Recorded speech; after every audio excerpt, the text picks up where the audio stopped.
V letu 2017 smo državljani izbirali novega predsednika države.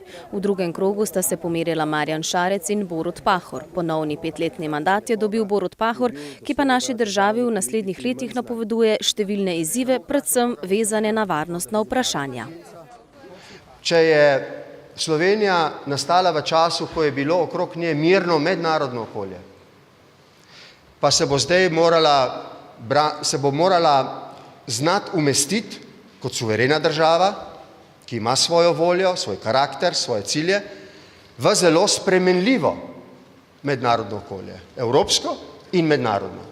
Prav gotovo bo to vneslo v evropsko politiko nekaj nemira, nekaj nestabilnosti, ki jo bo treba z naše strani razumeti, se ji prilagoditi, pa jo tudi oblikovati. In glede tega vam bi rekel zadnjo stvar danes.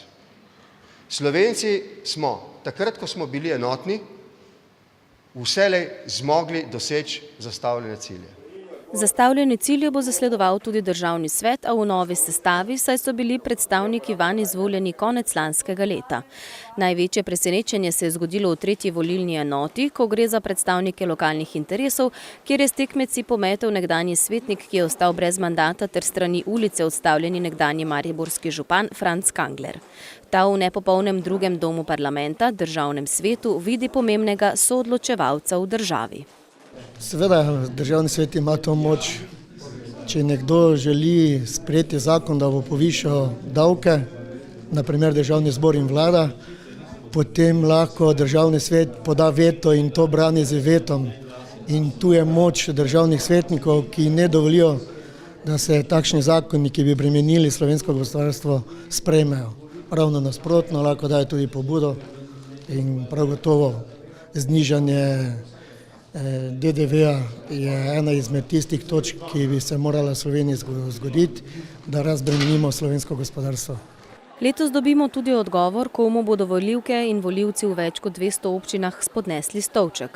Volili se bodo namreč župani in županje. Po zadnjih volitvah jih je na lokalni oblasti ostala več kot polovica. Od županov večjih občin so ponovno kandidaturo napovedali že aktualni mariborski župan Fištravec, celjski Bojan Šrot ter slovenjgraški prvi mož Andrej Čas. Sicer pa je pred volitvami čas za predvolilne bombončke ter postavljanje košar pod pomembne pridobitve. Takšnih prizorov, kot smo jih videli ob otvoritvi gradbišča ene od največjih tujih naložb v državi, bo v tem letu gotovo še nekaj. Naša naloga vlade je, da pripravljamo konkurenčne pogoje za gospodarstvo, za tuje investitorje. To smo naredili in to bomo tudi v bodoče počeli. Od investitorjev vseh domačih in tujih pa pričakujem, da bodo igrali po pravilih. V tem primeru to je tako in zato ne vidim nobene možnosti, da bi prišlo do kakih težav na tem področju. V politiki je žal tako, da se iz preprostih dejstev delajo obsežne interpretacije, ki ne na prvi, ne na drugi pogled niso vidne.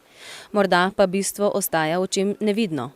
A gotovo bo slovenski volivec, ukolikor ga politika sploh še zanima, na dan vsakokratnih volitev videl boljše, predvsem pa bo imel v bodoče bolj globinski in oster vid.